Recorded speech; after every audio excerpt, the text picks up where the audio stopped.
Now for our story. In the kitchen of Paul Cromwell's beach house outside of Los Angeles, his housekeeper, Mrs. Kingsley, and his manservant, Max, had paused in their morning's activities to have a cup of coffee. Taking advantage of the moment, Mrs. Kingsley tried to elicit a little more information from Max about the house guest who had arrived from San Francisco the day before. But Max was strangely reticent about Mrs. Fenner. Being an avid newspaper reader, and from what little information she had been able to gather, Mrs. Kingsley knew that Lisa Fenner and her husband were a dance team, and that her husband, Lance, had left her a few months ago. To her well-trained eye, it was also obvious that Mrs. Fenner was expecting a baby. The housekeeper sensed that there was quite a story behind these facts, but all her suppositions and questions remained hanging in the air. Max was non-committal. Hearing someone coming downstairs, Max interrupted the woman's flow of conversation and suggested she get a breakfast tray ready, which he carried a few minutes later out to the front terrace overlooking the Pacific Ocean. Good morning, Max. Good morning, Mrs. Fenner. That orange juice looks wonderful. Shall I pour you coffee now? Not just yet, thank you. Very well, madam. Where's Mr. Cromwell? He went into town early this morning. Oh, I wish I'd known. I'd like to have gone in with him. There are a few things I should get. He left a message for you. Did he? Mr. Cromwell said to tell you that he was bringing Mrs. Mead back for lunch. Oh. Well, when will he be here? As a matter of fact, Mrs. Fenner, they should be here any moment now. Oh, dear, I suppose I should change. Do you think I look all right, Max? You always look lovely, Mrs. Fenner. You know, you're such a comforting person. And very gallant. Thank you. I've always enjoyed talking with you.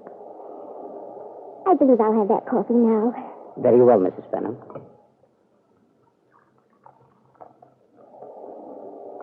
A little cream and no sugar. Is that right? How flattering of you to remember. Max, you've been with Mr. Cromwell a long time, haven't you? Yes, madam. Nearly 10 years. Imagine that. I suppose, then, that you know nearly everyone Mr. Cromwell knows. Just about. With the exception, of course, of the time when Mr. Cromwell was in the army. Yes, of course.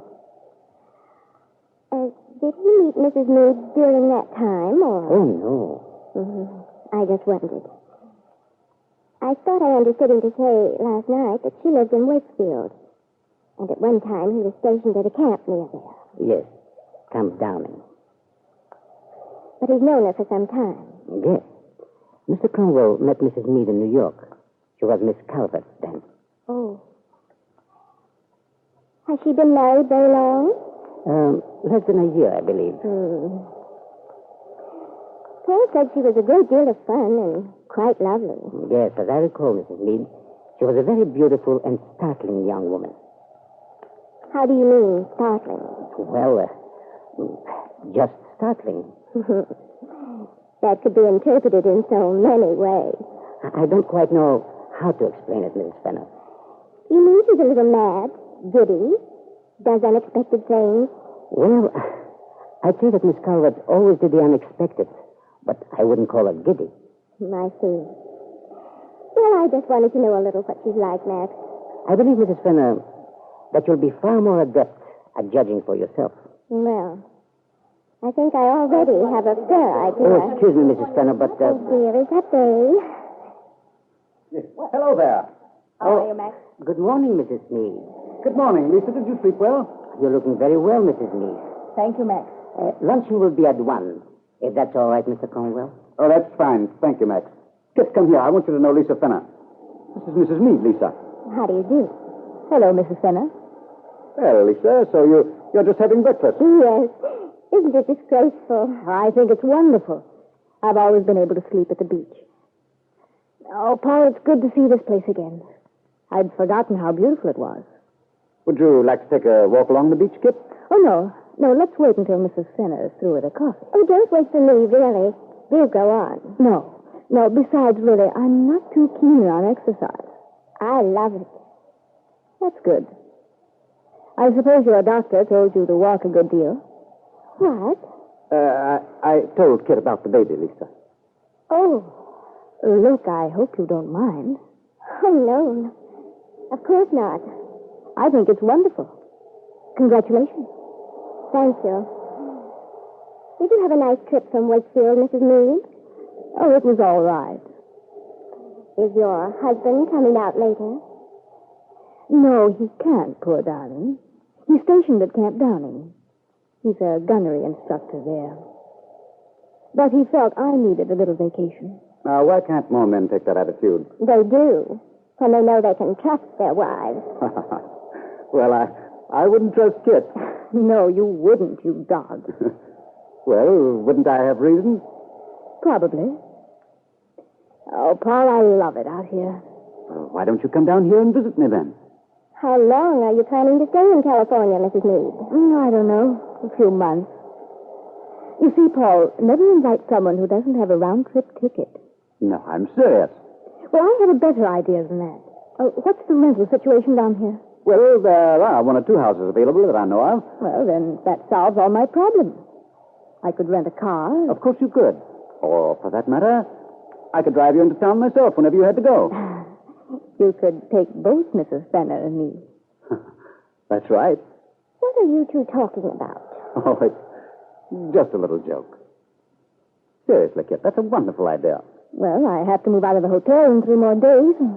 Heaven knows the situation in town is impossible. Yes, I know. Poor Lisa tried to find something and she couldn't even get into a hotel. Yes, I'm afraid I'm being a terrible burden to Paul. Oh? Are you looking for a place to live, too? Well, I thought you were just down from San Francisco on a visit. No. I was planning to stay here for a while.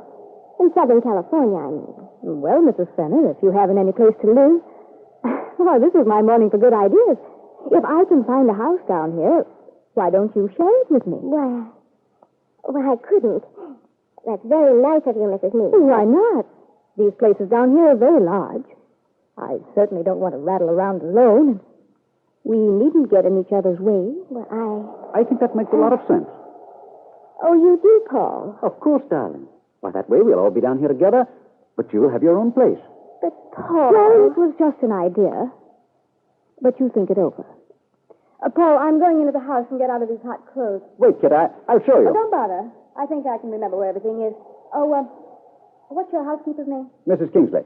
All right. If I need anything, I'll holler for her.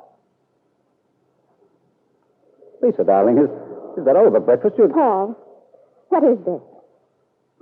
What are you talking about? You told her about me. Darling, I told her that you were going to have a baby. Is there anything wrong in that? Besides, she probably would have guessed it and... Is that all you've told her? Of course. I don't understand. About her suggesting I should come and live with her. Well, she meant it. That's just like Kit. You seem to think it was an awfully good idea. I'm in your way here. Oh, don't start that now. Oh, I can feel it. You don't want me around. You and this kid. Lisa, I'm only thinking of your welfare. After all, it'll certainly look much better to have you and Kit share a place than, well, to have you stay here so long. Is that the only reason you think it's a good idea? Oh, Lisa, don't always think that I have some ulterior motive in mind. Well, it seems so funny. I mean, Mrs. Meade doesn't know me. As I told you, Kit's like that. She gets an impulse. She's a very generous person. Besides, she knows you're a friend of mine. And is Mrs. Meade a friend of yours, too, Paul? Lisa. But Lisa Fenner wasn't satisfied with the quality of Paul's laughter. She felt disturbed. She couldn't understand why Kitt Meade, a woman she'd never met before, would tender her an invitation to come and live with her. For some reason she couldn't define, Lisa had a feeling of being conspired against. She felt that Mrs. Meade must have a motive. But you could understand a great deal more, Lisa, if you could have heard the conversation Kitt and Paul had last night. The conversation in which Paul confessed that he was a little afraid of the demands you might place on him. A conversation during which Kitt promised to help Paul Cromwell.